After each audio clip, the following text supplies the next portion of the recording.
Now, as golfers, it's important to understand that we're only allowed to carry 14 clubs in our bag. The space in our bag is quite limited, so it's really important we maximise and we use those spaces nicely. And therefore, we want to make sure that we don't have two golf clubs in our bag that are doing the same job. If you've got two irons that go the same distance, two wedges that go the same distance, or importantly, as I'm looking at today, a hybrid club and an iron that go the same distance, there's literally no point carrying both of those golf clubs. You'll find that you'll start to use one more than the other one's now redundant.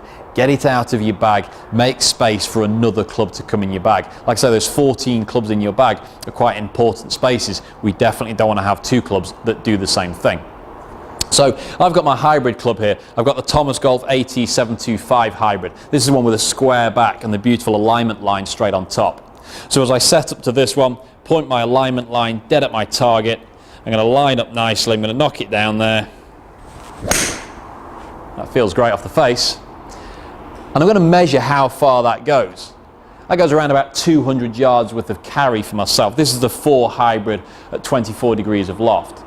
Now what I now need to do is look in my bag and work out which club could this substitute, which club would also go that distance. Now I know my yardages, I know my irons, it would replace my 4 iron. It stands to reason that Thomas Golf have got this correct. The 4 on the back here is going to be my 4 iron. That doesn't have to be guaranteed, it wouldn't have to be a direct swap. It's just comparable for the distance that ball goes and the height that it carries.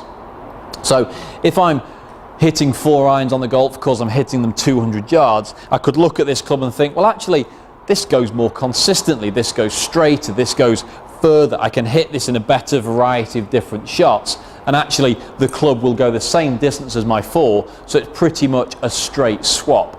Now if you use the chart on the table with this video, you'll see how each of the hybrid club replaces either an iron or potentially an iron and a fairway wood. Let's say if I was hitting a fairway wood, maybe a 7 wood, maybe even a 9 would go about the same distance as my 4 iron and the Thomas Golf 4 hybrid club. So I could get one club out of my bag potentially. If I've got an extra club in there, a 9 wood, I could get rid of the 9 wood as well and replace them with this one club. So when you're looking at adding in extra clubs to your bag, particularly adding in these hybrid clubs, don't think that you're going to end up with too many clubs in your bag, because if one of these clubs can do the same job as an existing iron, particularly irons that you're not very comfortable hitting, then you're not going to end up with too many clubs, because you put one of these in, you take one of the irons out. And the chart on this page will actually highlight which clubs Thomas Golf recommend are going to be the direct comparable swaps. And having seen the way this club performs and the way I hit it out here on the driving range, I would suggest that this is going to be very comparable to my 4 iron.